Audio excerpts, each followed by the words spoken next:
दगड़ियों आज मैं तिलवाड़ा और मेरे एक खास मित्र छिनी सतेंद्र सकलानी जी उनका बड़ा बैग साथ हिमायू स्वामी का और एक मिलकिन भी था कुछ अपना सब्सक्राइबर हमारा पड़ोसी भी छिनी हाजी खूब चा देखना रहा तुम ब्लॉग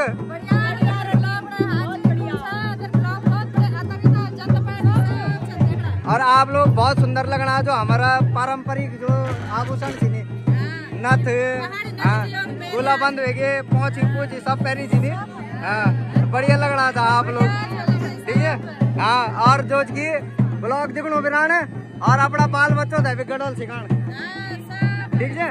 हाँ बिल्कुल हाँ बिल्कुल और क्या दिखनो राण हाजी धन्यवाद।